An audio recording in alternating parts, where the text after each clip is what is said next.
अच्छा जी। तो देखो भाई, कहानी ऐसी है कि तुम्हारे पास जो है यार, अच्छा, मैंने इस पेपर का 2025 अक्टूबर नवंबर का मैं कुछ थोड़े बहुत तुक्के उक्के लगा रहा हूँ। सही है। अब देखते हैं कि तुक्के कितने बैठते हैं या कितने जो है ना वो चलते हैं। सही है।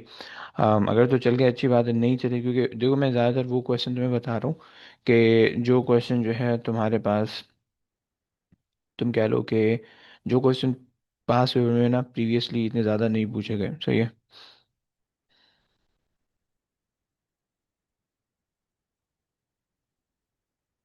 तो हाँ जी भाई, करनी पड़ती है यार। आ जाओ। तो अच्छा जी, अब देखो, अगर जो तुमने प्रैक्टिस की है तरीके से, तो फिर अगर तो उसके अलावा भी चीज़ें आ गई हैं तो भी कोई मसला नहीं, तुम वो कर पाओगे क्योंकि तुम्हारी प्रैक्टिस है। और अगर वो चीज़ें नहीं आई, सही है, और अगर ये चीज़ें आ गई तो भी तुम कर पाओगे, क्योंकि मैं बता दे रहा हूँ। सही है। अच्छा जी, देखो, प्रॉबेबली पेपर के अंदर जो है वो 5 6 7 क्वेश्चन होते हैं, ये तुम्हें पता है। सही है। और तकरीबन 6 से 7 क्वेश्चन होने वाले हैं। सम टाइम आर्ट जाते हैं, बट वो आर्ट बहुत ज़्यादा रेयर केस है, इतना आसानी से नहीं होता है।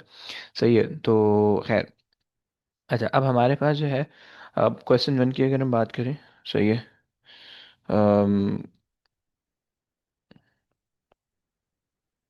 क्वेश्चन 1। सही है। देखिए, क्वेश्चन में मेनली जो है ना तकरीबन 4 से 5 टॉपिक से मिल मिला के, या 4 से 5 टॉपिक में से किसी से एक से आता है। सही, फिजिकल क्वांटिटी, वेक्टर, अनसर्टेनिटीज और प्रीफिक्सेस, इन सब चीज़ों से, मेनली इन सब चीज़ों से आता है। कभी कभार वो काइनेमेटिक्स को भी पहला क्वेश्चन दे देता है। सही।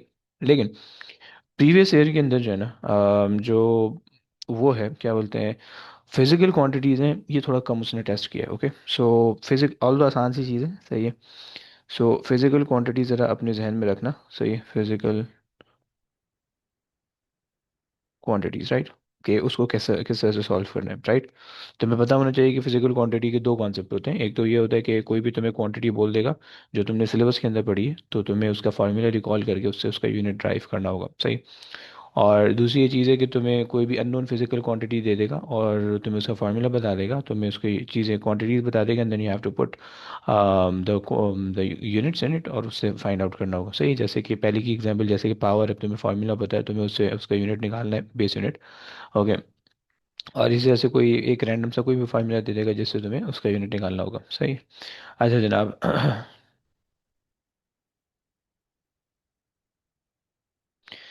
ये पहला क्वेश्चन जो है ना, हाँ जी, हाँ जी भाई यार। अच्छा, ये पहला क्वेश्चन, ये बात इसकी हो गई। सही है। अच्छा, वेक्टर का ऑल दो रिसेंटली एक क्वेश्चन आया हुआ है। सही है। 2025 के अंदर जो तुम लोग ने पेपर दिया है उसके अंदर एक क्वेश्चन आया था।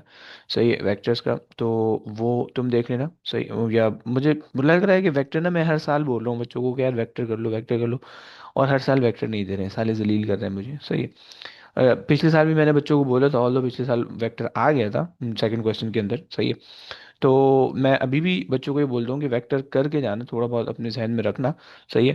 तो वेक्टर लेकिन थोड़ा सा ना मुझे लीस्ट एक्सपेक्टेड लग रहा है। सही है। तो लेकिन वेक्टर जो है ना एज अ सेकंड प्रायोरिटी है। सही। मतलब अगर तुम्हारा वेक्टर वीक है, then go give it a try. Okay. और थर्ड नंबर पे जो है ना अनसर्टेनिटी है, मुझे लग रहा है अनसर्टेनिटी बहुत मुश्किल है, क्योंकि अनसर्टेनिटी उसने प्रीवियसली बहुत ज़्यादा दिया हुआ है।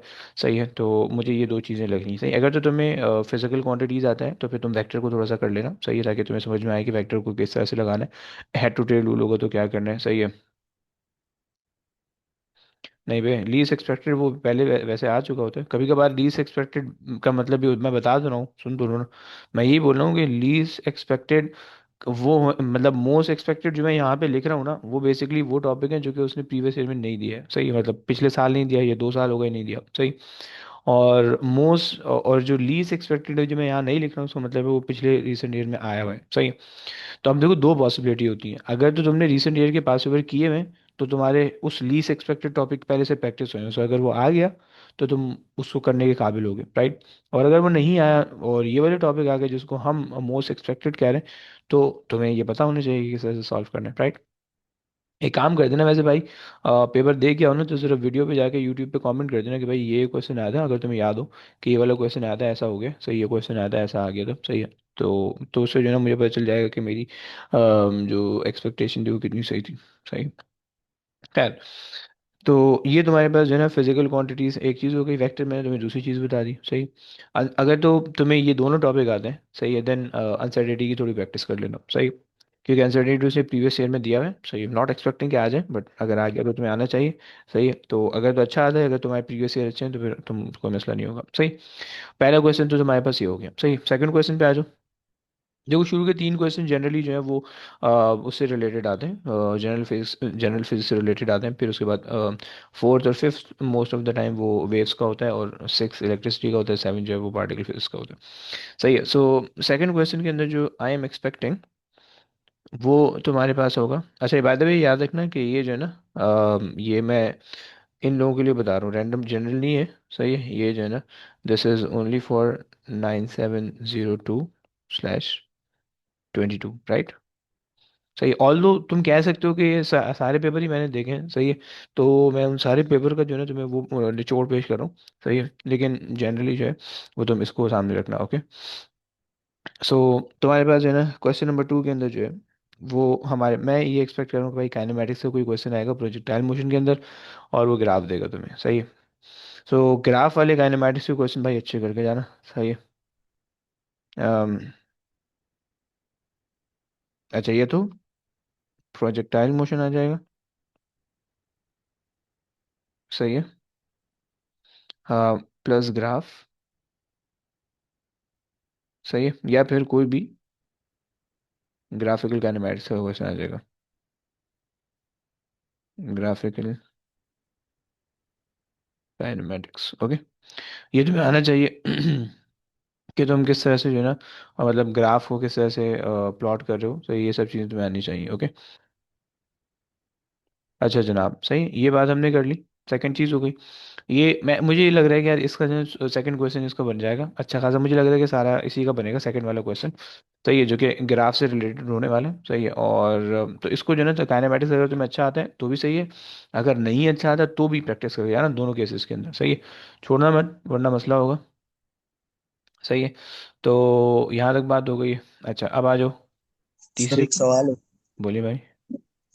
ये कहते हैं कि अक्टूबर नवंबर का पेपर ज्यादा मुश्किल होता है मई जून से, क्या ये बात सच है?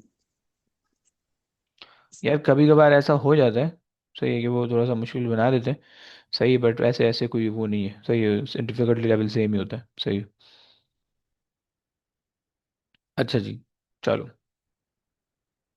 खैर तो मैंने तुम्हें ये बता दिया सेकंड चीज़ कि तुम्हारे पास जो है क्वेश्चन नंबर टू के अंदर मैंने बता दिया कि भाई काइनेमेटिक्स थोड़ी सी एक्सपेक्टेड है, सही है। क्वेश्चन नंबर टू का मतलब ये है कि कोई भी सेकंड क्वेश्चन में, फर्स्ट क्वेश्चन में काइनेमेटिक्स आ सकती है, राइट। और उसके अंदर ये वाले टॉपिक्स तुम्हें टेस्ट कर सकता है, ओके। सो प्रोजेक्टाइल मोशन तुम जो है ना प्रिपेयर करके जाना, सही है। और इसके बाद जो है थर्ड क्वेश्चन में आ जाओ भाई। थर्ड क्वेश्चन के अंदर जो है ना, यानी third question related the general physics, उसके अंदर यार सीन ये है कि मुझे जो है ना थोड़ा सा मुझे लग रहा है कि रैंडम क्वेश्चन दे सकते हैं, सही। जैसे कि यार मोमेंट जो है ना, अभी रिसेंट ईयर के अंदर उसने मोमेंट बहुत ज़्यादा टेस्ट किया है, ओके। मतलब लाइक हर हर अगला क्वेश्चन के अंदर जो है ना मोमेंट आ रहा होता है, क्वेश्चन नंबर मतलब टू या थ्री के अंदर ना, सही। सो मोमेंट तो बेटा पक्का करके जाना, सही है। मोमेंट जो तुम्हारा तबाही होना चाहिए, ओके, क्योंकि मे बी पॉसिबल कि वो मोमेंट देते, सही, ऑल्दो नॉट एक्सपेक्टिंग कि ये आ जाए, बट अगर आ गया तो तुम्हें आना चाहिए।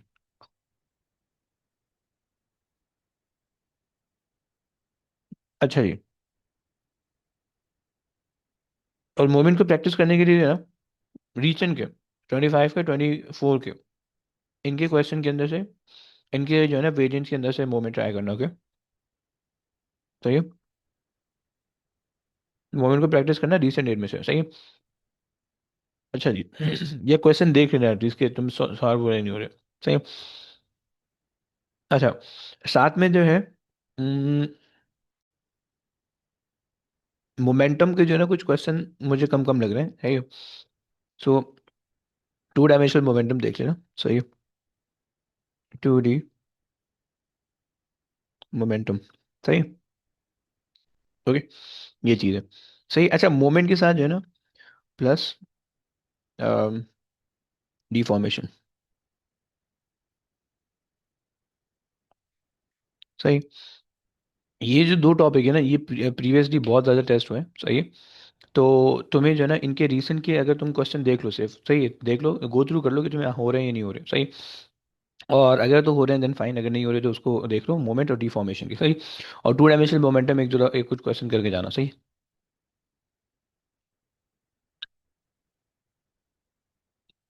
अच्छा जी। प्रेशर डेंसिटी उसने बहुत दफ़ा पूछा हुआ है, सही। तो प्रेशर डेंसिटी मैं एक्सपेक्ट नहीं कर रहा हूँ कि वो आ जाए, सही है। तो यस, बट ये दो क्वेश्चन देख लेना, ओके। अच्छा जी। यहाँ तक हमारे पास ये पूरा कॉन्सेप्ट जो है वो जनरल फेज का है, सही। जनरल फेज के अंदर मेरे ये तुक्के हैं, सही, कि इंशाल्लाह इसमें से कोई ना कोई चीज़ तुम्हारी जरूर आएगी, सही है। या कुछ चीज़ें आ जाएंगी, ठीक है। अब आ जाओ वेव्स पे आ जाओ। सही, मैंने यहाँ पे जो है ना, मैंने इसके अंदर जो चीज़ें छोड़ी हुई है, जो टॉपिक, सही है। एक तो, अच्छा, डेंसिटी बहुत देर दिनों से नहीं आया, ओके। डेंसिटी का जो सिंपल डेंसिटी का कॉन्सेप्ट है ना, वो बहुत दिनों से नहीं आया, सही है। तुम्हें बस डेंसिटी का कॉन्सेप्ट पता होना चाहिए, ओके। डेंसिटी एक बहुत छोटा सा चैप्टर है, सही, बहुत छोटा सा, उसके अंदर कोई लंबी चौड़ी चीज़ नहीं। डेंसिटी का कॉन्सेप्ट उसमें बहुत अरसे से नहीं दिया, सही है, वरना डेंसिटी कभी कभार तो वैसे प्रेशर के साथ आता है, लेकिन डेंसिटी बहुत अरसे से नहीं दिया। सिर्फ तुम्हें अपने जहन में रखना है कि डेंसिटी, ऑल तो कोई क्वेश्चन तुम्हें अलग से नहीं मिलेगा डेंसिटी का, सिर्फ तुम्हें जहन में रखना है कि डेंसिटी क्या होती है, किस तरह से निकल सकती है, सही। डेंसिटी ऑफ मिक्सर कैसे निकालोगे, बस ये दो चीज़ें याद रखना, सही। सही हो गया। मैंने इसके अंदर जो टॉपिक ऑल दो छोड़े, अनसर्टेनिटी मैं एक्सपेक्ट नहीं कर रहा हूँ कि वो तुम्हारे पेपर में दे दे, सही है। फिजिकल क्वांटिटी ज़्यादा एक्सपेक्टेड है, सही है। वेक्टर, वेक्टर का मसला है कि वेक्टर 22 के अंदर बहुत कम देते हैं, वेरिएंट 22 के अंदर, सही। लेकिन स्टिल मैं तुम्हें बोल रहा हूँ कि भाई हर दफ़ा की तरह तुम इसको देख के चले आना अगर तुम्हें आता है, सो सही। काइनेमेटिक्स पूरी नहीं बोल रहा, काइनेमेटिक्स के अंदर सिर्फ ग्राफ वाले पोर्शन जो है ना वो अच्छे करके जाना, सही है। वर्टिकल मोशन, प्रोजेक्टाइल मोशन, सबके तुम्हें ग्राफ की अंडरस्टैंडिंग होनी चाहिए, सही। Mainly velocity time graph, okay. Velocity time graph, right. सही हो गया। सो ये तुम्हें आना चाहिए, वेलोसिटी इसकी अंडरस्टैंडिंग होनी चाहिए, सही। अच्छा, और क्वेश्चन। काइनेमेटिक्स में भी आप वर्टिकल क्या कह रहे थे, क्या चीज बतानी चाहिए? वर्टिकल कंपोनेंट की ग्राफ्स। ओए नहीं नहीं, फिर क्या बोला था? देखो मैंने ये कहा था कि काइनेमैटिक्स के अंदर ये तो प्रोजेक्टाइल मोशन के ग्राफ आने चाहिए, सो एक प्रोजेक्टाइल मोशन आना चाहिए और प्रोजेक्टाइल मोशन के ग्राफ आने चाहिए, सही। या तो फिर जनरल काइनेमैटिक्स का कोई भी क्वेश्चन जो है ना वो ग्राफिक्स, ग्राफ से रिलेटेड आना चाहिए। लेकिन वेलोसिटी टाइम ग्राफ इंपॉर्टेंट है, ये मेनली आता है, ओके। तो ये आपको आना चाहिए, ओके। इसको ड्रॉ करना आना चाहिए, अगर गिवन हो, मुझे लग रहा है कि गिवन होगा ग्राफ, सही, और आपको उसे इंटरप्रेट करके चीज़ें निकालनी होगी, राइट। इससे कोई क्वेश्चन मैं एक्सपेक्ट कर रहा हूँ, ओके। फर्स्ट पार्ट या सेकंड पार्ट के अंदर ग्राफ गिवन होगा, दे आस्क यू कि भाई आप इसमें से ये क्वांटिटी निकाल दो, निकाल दो, निकाल दो, ओके। मुझे ऐसा लग रहा है, सही। सो मैं पूरी काइनेमेटिक्स नहीं बोल रहा हूँ, सिर्फ ये कह रहा हूँ, सही। और इसके बाद जो है नेक्स्ट के अंदर मैंने मैंने जो चीज़ छोड़ी हुई है, वो मैंने जो है ना वर्क एनर्जी पावर छोड़ा हुआ है, सही। अगर आएगा तो वो काइनेमेटिक्स का थोड़ा बहुत एक दो पार्ट में आ जाएगा, या दूसरे चैप्टर के अंदर एक दो पार्ट में आ जाएगा, सही। तो ये work energy power, pressure density ये छोड़ी हुई है मैंने, सही है। मोमेंटम मैंने छोड़ा हुआ है, फोर्सेस समवॉट मैंने हल्की की हुई है, सही है। सो ये मैंने कुछ थोड़ा बहुत कम किया हुआ है, सही है। अच्छा जी। अब यहाँ से आ जाओ क्वेश्चन नंबर 4 के ऊपर, सही है। क्वेश्चन नंबर 4 के ऊपर, सही। 4 और 5 समवॉट एक्सपेक्टेड है कि वो वेव्स का हो, सही है। समटाइम 4 या समटाइम 4 5 दोनों, सही है। वो मेनली वेव्स का होता है, सही। क्वेश्चन नंबर 4 एंड 5, सही है। अच्छा देखो भाई, इन्होंने जो है ना पोलराइजेशन को ऐड करके ये भूल गए कि पोलराइजेशन सिलेबस का पार्ट है। तो पोलराइजेशन इंसान के बच्चों की तरह जो है ना पक्का पक्का अच्छा अच्छा करके जाना, ओके। पोलराइजेशन और डिफ्रैक्शन ग्रेटिंग ये नहीं आया है बहुत अरसे से, सही है। सो डिफ्रैक्शन ग्रेटिंग, सही। चूंकि ये नहीं आया है, इस वजह से तुम्हारी, अगर तुमने रिसेंट ईयर के पास पेपर किए हैं तो तुम्हारी इसकी प्रैक्टिस कम होगी, ओके। तो इसको जरा डिफ्रैक्शन ग्रेटिंग का फॉर्मूला देख लेना, निकलता है किस तरह से, वो सब देख लेना। एंगल का क्या मतलब होता है, डी और कैपिटल डी किस तरह से निकलेगा, राइट।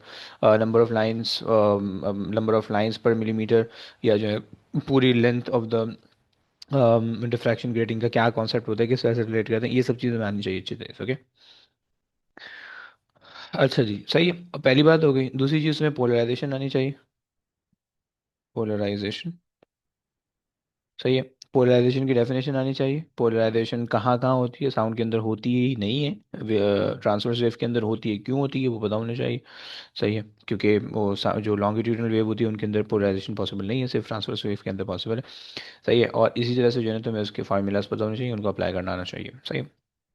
मैंने कुछ 4-5 रूल लिखवाए थे सर भाई, वो हाँ जी भाई बोले। सर मैं पूछना था कि अगर आंसर है, फॉर एग्जांपल मैंने अभी एक पावर का किया था क्वेश्चन, हम्म। उसमें मेरा आंसर आया था 60,000, 61,250। हम्म। मार्क की स्कीम में वो था 6.1 एक्सपोनेंट 4। हम्म। तो मतलब अगर मैं जिस तरह मैंने निकाला था वैसे लिख दूं तो मार्क मिलता है या नहीं? नहीं नहीं, मिलेगा मिलेगा, मतलब नहीं। ओके। अच्छा जी, आ जाओ। तो ये 2 टॉपिक हो गए। तीसरा टॉपिक भाई,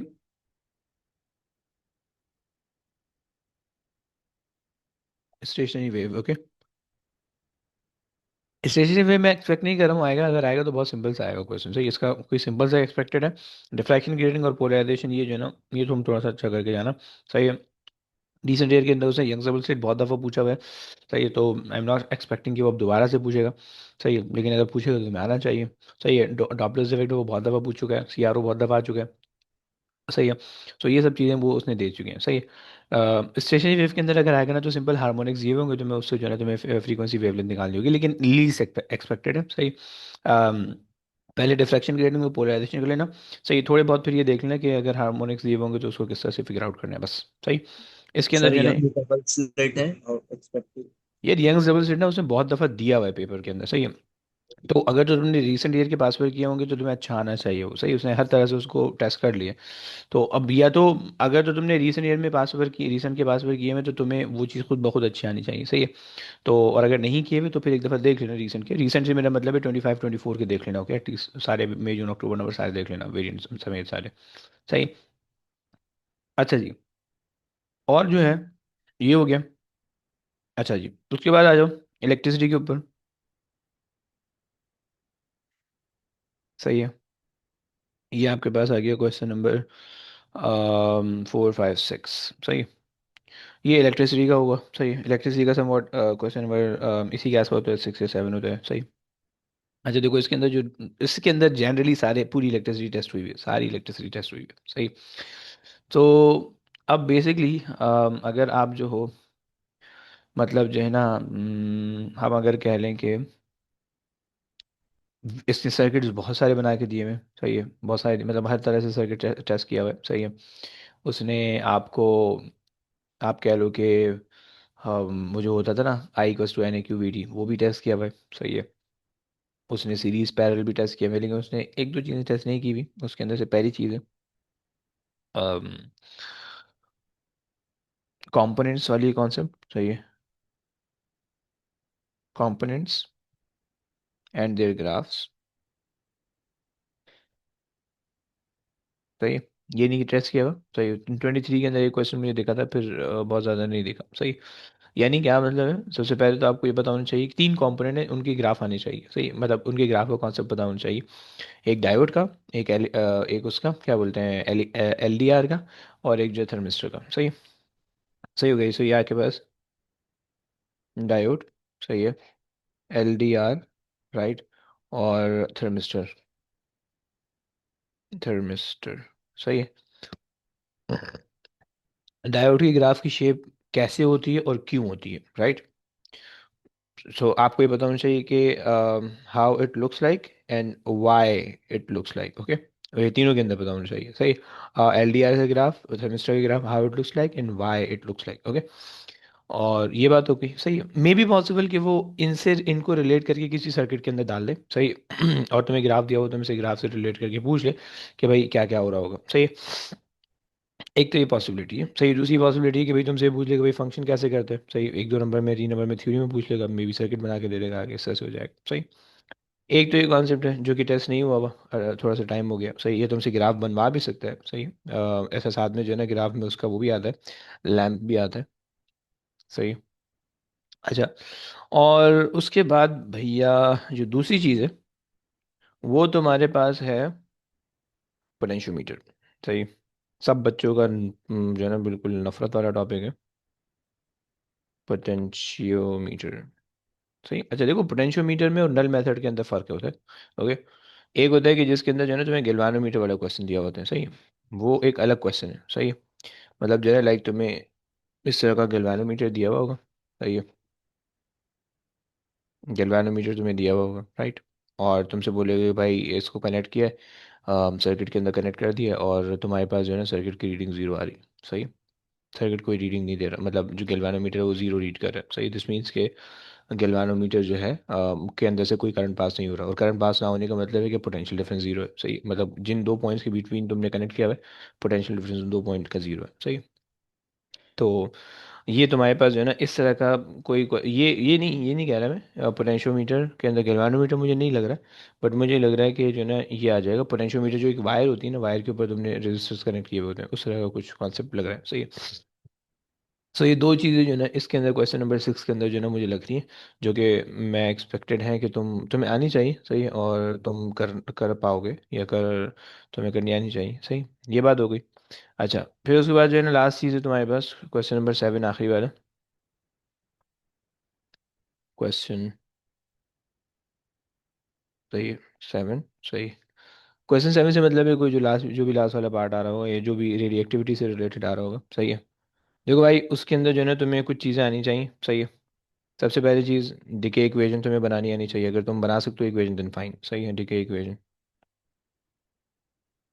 देखो, डिके इक्वेशन जो है ना वो तीन टाइप की होती हैं। एक तो जो जैसी केमिस्ट्री के अंदर तुमने इक्वेशन पढ़ी ना, कोई भी एक एलिमेंट दिया हुआ होगा, उसमें से अल्फा डिके होगा, बीटा या गामा डिके होगा, तुम्हें प्रोडक्ट लिखनी होगी एक टाइप की, सही। दूसरी टाइप की तुम्हें जो है ना उसने वो बोल दिया होगा कि भाई तुम इसकी ना प्रोटॉन, यानी जो है ना सब एटॉमिक पार्टिकल की टर्म में इसकी इक्वेशन लिख दो, सही है। मतलब जो है ना अगर तुम्हारे पास बीटा डिके है, सो बीटा डिके के अंदर क्या होता है भाई, एक प्रोटॉन जो एक न्यूट्रॉन जो होता है वो स्प्लिट होता है एक प्रोटॉन न्यूट्रॉन के अंदर, सही। सॉरी, प्रोटॉन इलेक्ट्रॉन के अंदर, सही। प्रोटॉन न्यूक्लियस के अंदर रहता है, इलेक्ट्रॉन और एंटी न्यूट्रिनो निकल जाते हैं, राइट। तो ये इक्वेशन दूसरी होती है, सही। तीसरी इक्वेशन होती है कॉर्क वाली, सही। सेम सेम चीज़। अगर आपके पास जो है एक बीटा पार्टिकल, बीटा नेगेटिव, जैसे कि मैंने अभी जो इक्वेशन कही कि भाई एक न्यूट्रॉन है, सही है, जीरो जीरो का सिंबल लगाओगे उसके साथ, जीरो वन का, सही है। और उसने जो है वो तुम्हें जो है ना एक प्रोटॉन बना दिया, सही है, वन और वन का, सही है। प्लस एक बीटा नेगेटिव निकल गया, वन और जीरो, जीरो और नेगेटिव वन, सही है, ये निकल गया। प्लस एक एंटी न्यूट्रिनो तुमने निकाल दिया जीरो जीरो का, सही है। एक तो ये इक्वेशन होती है, सही। दूसरी इक्वेशन ये होती है कि भाई इन्हीं को जो है ना क्वार्क्स की फॉर्म में लिख देते हैं, सही है, कि भाई एक अप डाउन डाउन था, जो कि कन्वर्ट हो गया एक अप अप डाउन में, सही है। प्लस एक बीटा नेगेटिव, राइट, और एक जो है तुम्हारे पास एंटी न्यूट्रिनो, सही। सो जो लास्ट वाली इक्वेशन है ये बेसिकली लैप्टॉन्स की टर्म में हमने लिखी है, सही है।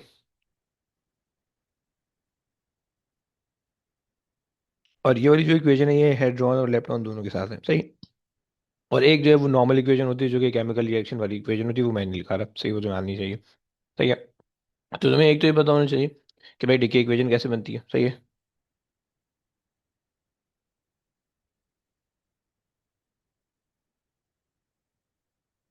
दूसरी भाई, तुम्हें इसके अंदर ये चीज़ पता होनी चाहिए कि और डिफरेंट कॉर कॉम्पोजिशन से तुम चार्जेस कैसे बना सकते हो, ओके, सही है।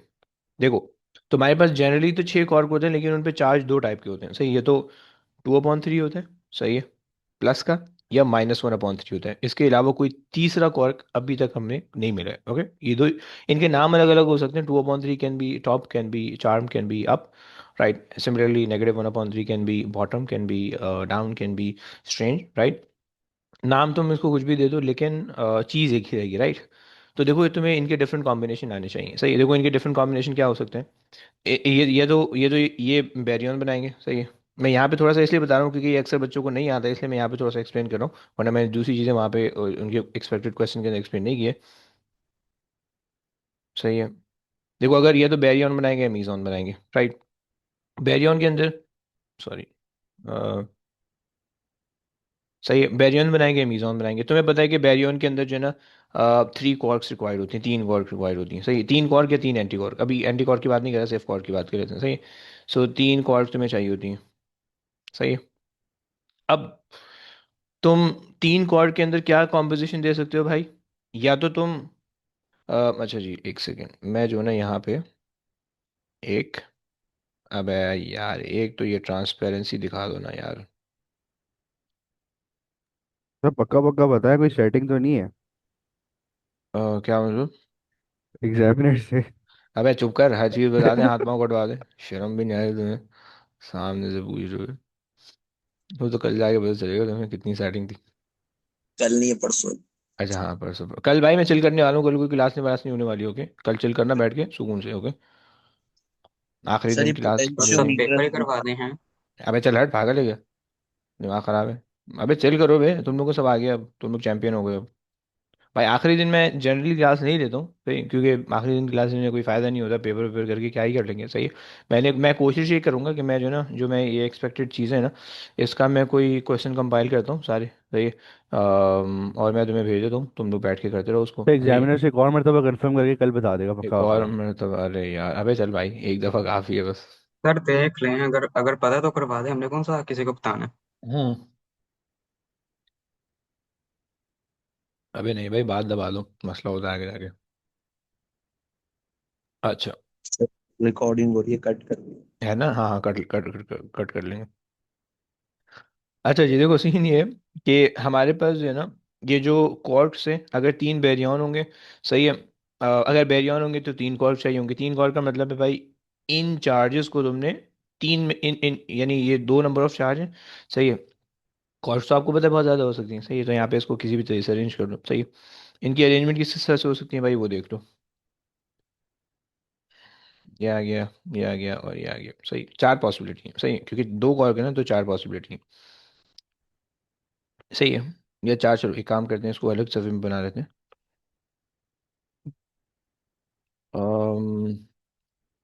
कॉपी एंड पेस्ट, सही। ये सिर्फ मैं ये समझा रहा हूँ ताकि तुम्हें ये चीज़ आनी चाहिए कि भाई तुम इसके जो है ना ये बता सको। अच्छा जी, पहली पॉसिबिलिटी है कि भाई सारे के सारे जो है वो सेम हो, सही है, या तो सारे के सारे अप हो, सही है।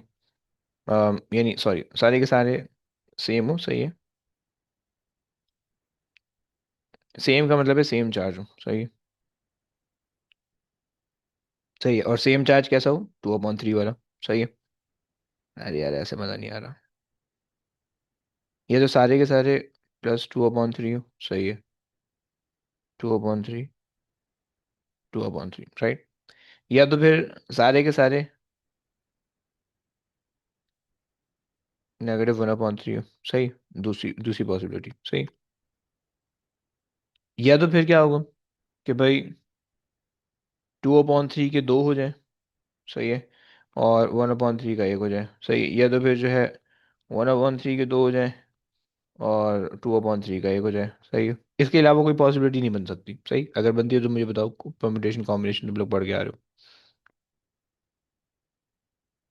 यस, एनी पॉसिबिलिटी, नंबर आगे पीछे करने से कोई फर्क नहीं पड़ेगा, प्लेसमेंट आगे पीछे करने से कोई फर्क नहीं पड़ेगा, ओके?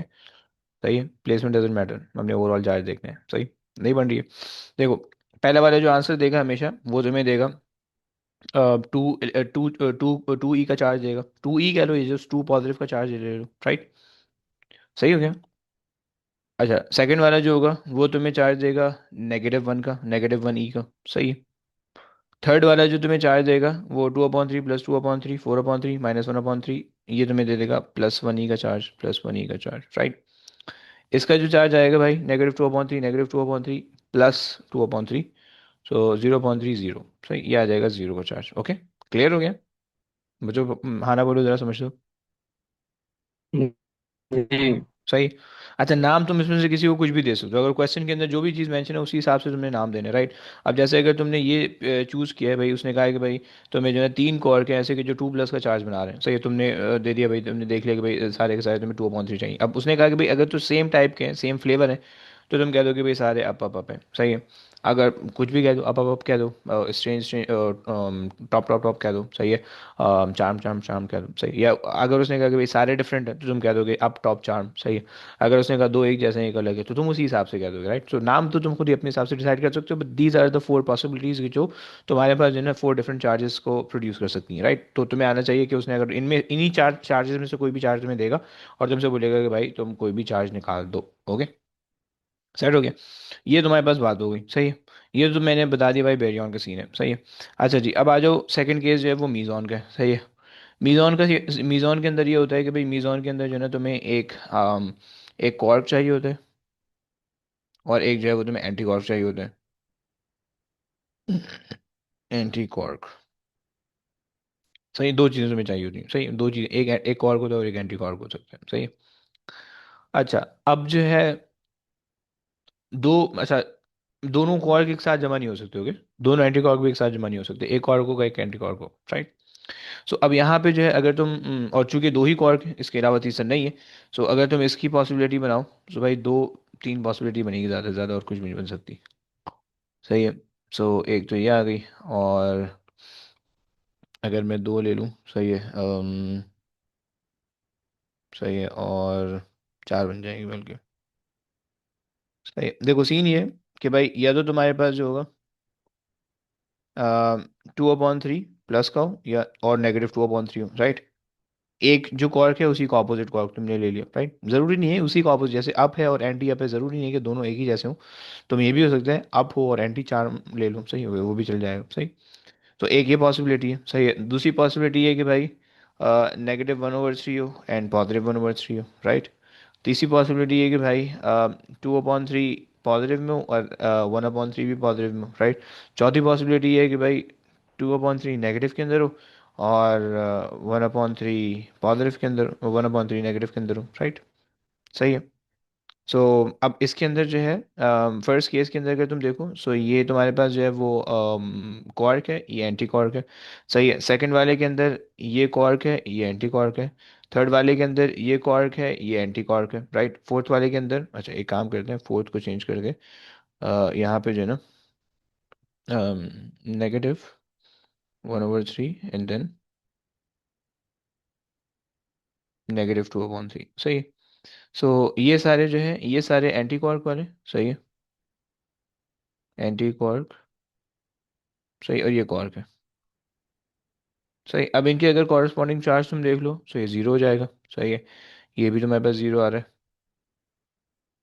-1/3 +1/3 जीरो हो जाएगा, सही है। 2/3 +1/3, सही है। सो ये हो जाएगा 3/3 1, सही है, 1 ई का।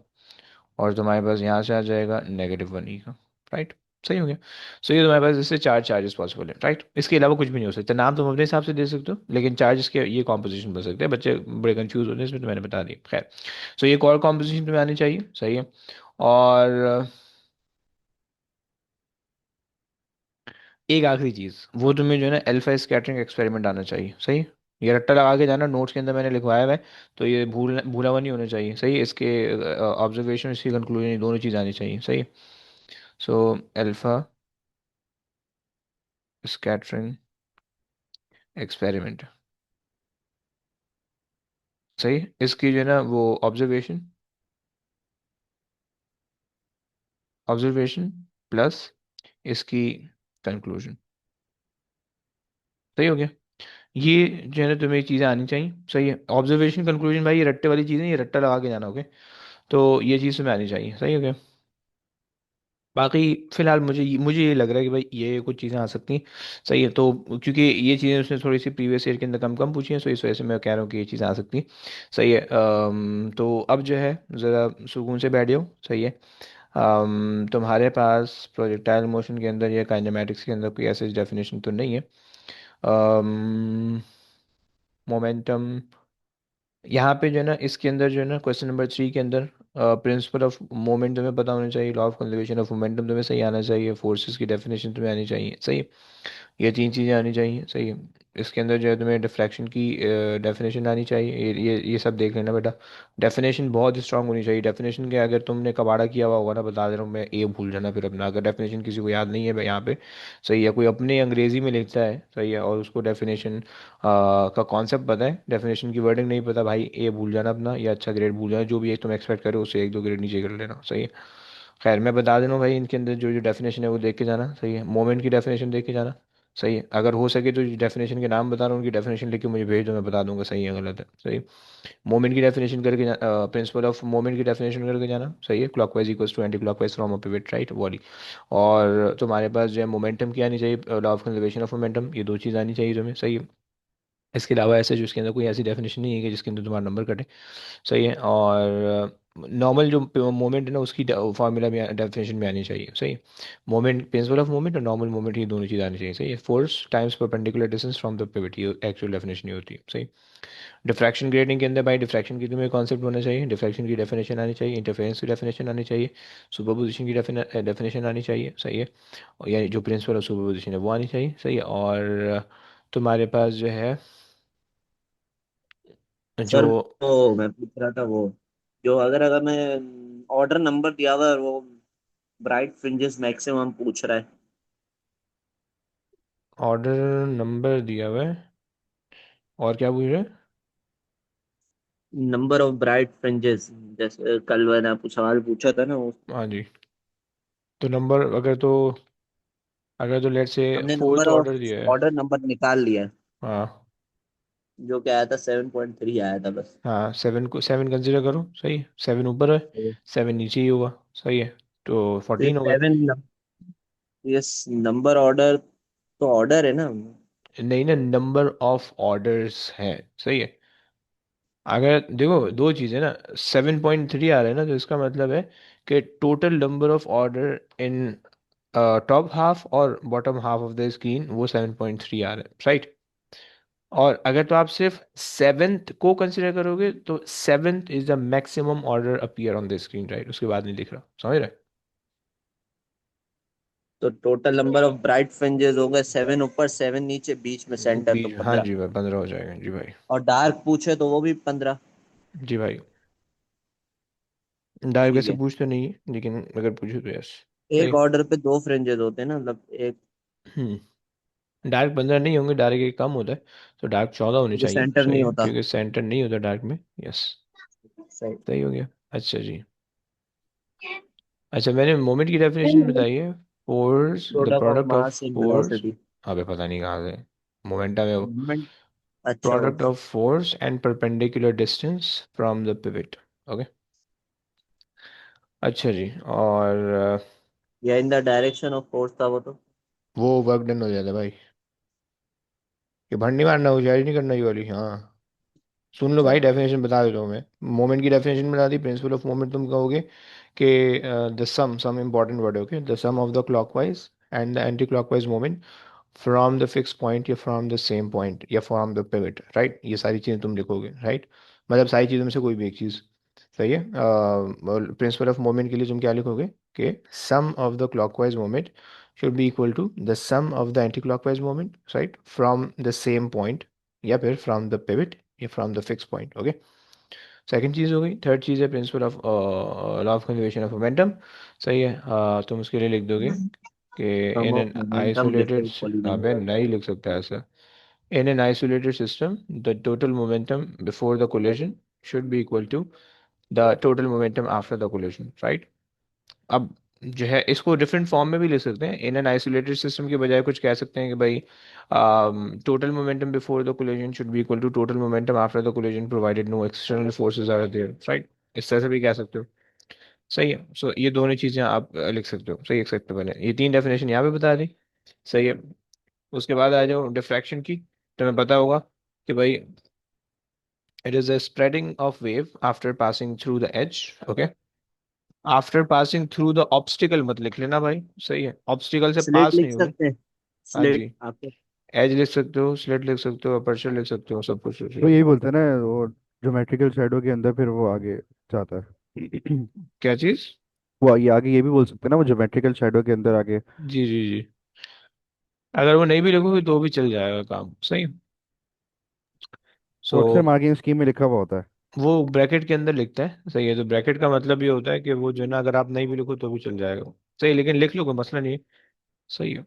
अच्छा हो जाएगा, पक्का हो जाएगा, सही है। ये डिफ्रैक्शन आनी चाहिए, इंटरफेरेंस, सही है।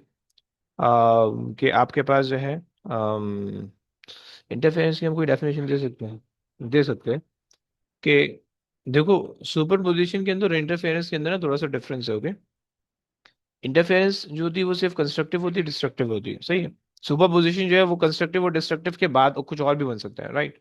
कंस्ट्रक्टिव का मतलब है कि दोनों की पीक पीक ओवरलैप हो रही है, डिस्ट्रक्टिव के अंदर एक का क्रस्ट एक का ट्रफ ओवरलैप हो रहा है, राइट। ये वो है इंटरफेरेंस, राइट। लेकिन सुपर पोजिशन के अंदर ऐसा भी हो सकता है कि एक का मीन पॉइंट और दूसरे का क्रस्ट या दूसरे का ट्रफ मीट हो रहा है, राइट।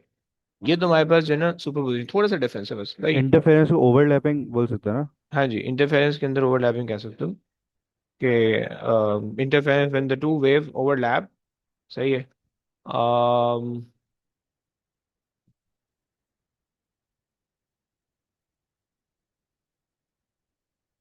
सही है, बस यही नहीं, इसमें क्या लिख सकते हैं इसमें यार, इंटरफेरेंस के अंदर कोई अच्छी डेफिनेशन मेरे जहन में क्यों नहीं आ रही? इंटरफेरेंस,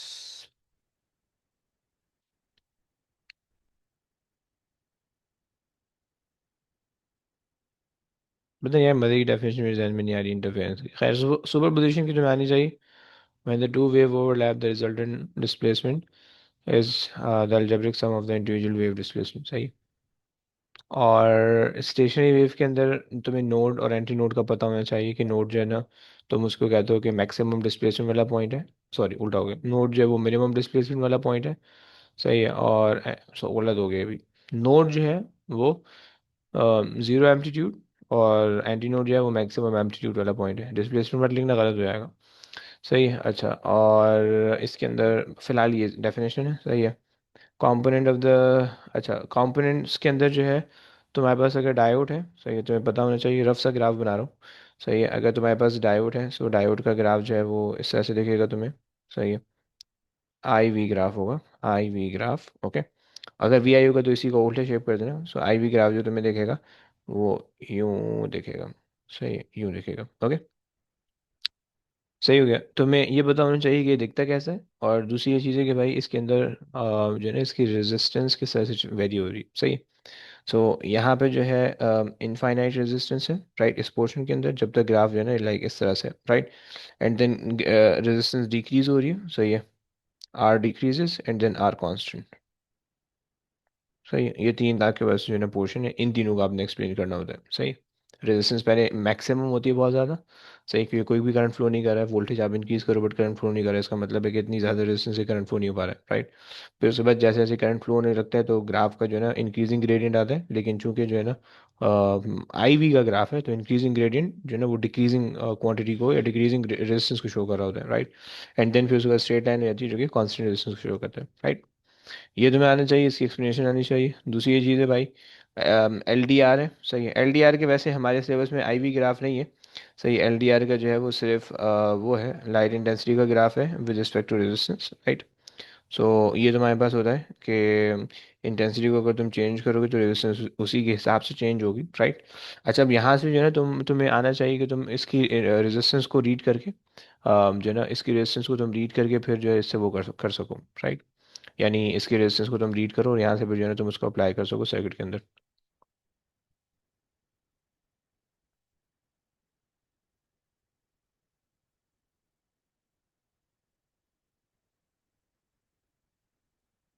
टेम्परेचर थर्मिस्टर का ग्राफ, टेम्परेचर और रेजिस्टेंस के ग्राफ इस तरह से होगा थर्मिस्टर के अंदर, सही।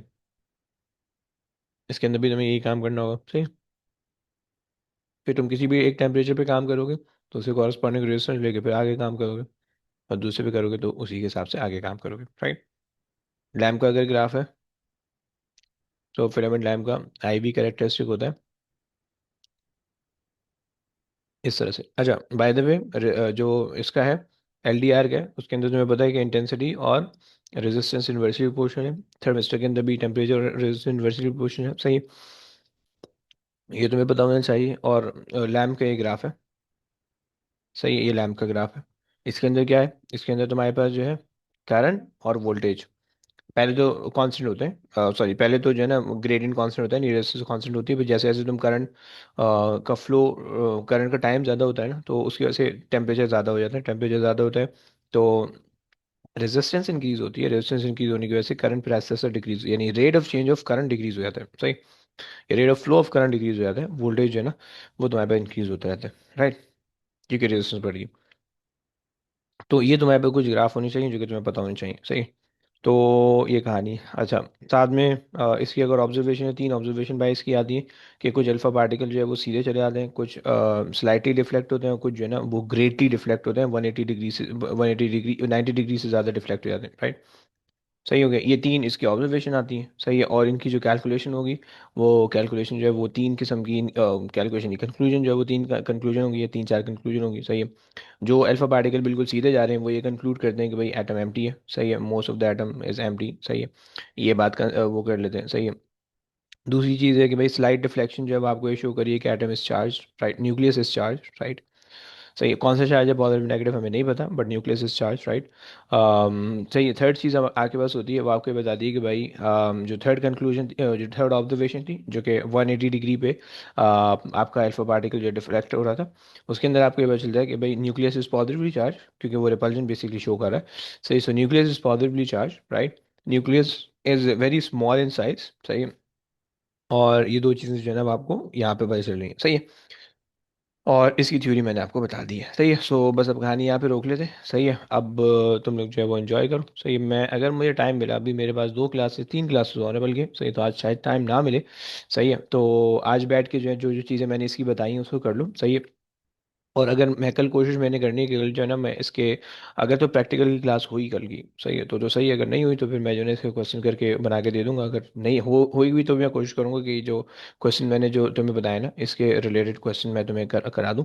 सही है, लेकिन भाई कोशिश ये करो कि एक छोटा सा तरीका तुम्हें बता दूँ। सही है, तुम वो अप्लाई कर लो। सही, 2025 के, सही है, 2024 के, सही है, और 23, चलो 23 का नहीं, चलो चलो 23 छोड़ दो भाई, इनके इसके जितने पेपर हैं अपने सामने खोल लो। सही है, एक एक टैब के अंदर जो है ना सारे पेपर खोल लो। सही है, और फिर उसके अंदर से जो है ना जो जो चीज़ें मैंने बताई हैं वो तो खैर तुम्हें नहीं मिलेंगी, तुम गो थ्रू करते रहो उसको क्या बोलते हैं, पेपर पेपर को, तो उसके अंदर ना तुम्हें थोड़ा बहुत ये आइडिया हो जाएगा कि क्या चीज़ आ रही है, राइट, कौन कौन से क्वेश्चन किस किस तरह के आ रहे हैं। सही है, तो ख़ास तौर पे जो है ना, ख़ास तौर पे 24 के अंदर कोई काइनेमेटिक्स का क्वेश्चन तुम्हें मिलेगा, उसको अटेम्प्ट करना। सही है, और तुम्हें जो है वो मोमेंट्स के क्वेश्चन और डिफॉर्मेशन के क्वेश्चन तुम्हें मिल जाएंगे 25 24 के अंदर, उसको अटेम्प्ट कर लेना। सही है, अटेम्प्ट कर लेना, देख लेना, अगर तुम्हें समझ में आता है फाइन, अगर नहीं समझ में आता है तो अटेम्प्ट कर लेना। सही है, बाकी और कोई क्वेश्चन तुम्हें नहीं मिलेगा, क्वेश्चन नंबर 7 ऑल तो देख लेना, उसकी बहुत सारी चीज़ें तुम्हें मिल जाएंगी जो मैंने एक्सपेक्टेड लिखा है। सही, और बाकी की चीज़ें जो है वो तुम्हें प्रीवियस ईयर के अंदर जाना पड़ेगा। सही, 23 के अंदर भी मिल जाएगा। सही, 23 22 के अंदर भी मिल जाएगा, राइट। तो ये लेकिन पोलराइजेशन के लिए जो है ना, पोलराइजेशन के लिए तुम 22 के पेपर चेक कर सकते हो। सही, 22 के अंदर आया हुआ पोलराइजेशन अच्छा खासा। सही, 23 24 के अंदर नहीं दिखा, 25 के अंदर भी नहीं दिखा। सही, लेकिन उसके अंदर आया हुआ है। सही, चलो बस अब इंजॉय करो। सही, कल इंशाल्लाह जो है मैं कोशिश करूंगा कि कल जो है ना वो मैं तुम्हें पेपर बना के भेज दूँ। सही, तो तुम उसको अटेम्प्ट करना, फिर देखना कि भाई क्या होता है। सही, और बेटा इंसान बन जाओ, थोड़ा सा मेहनत कर लो, बस एक आधा दिन है, फिर उसके बाद चिल करना। सही है, चलो बस, चले जी। सर 10 मिनट, एक आपको क्वेश्चन दिखाना था। अबे छोड़ भाई, क्या करेगा क्वेश्चन दिखा के। वो थ्योरी वाला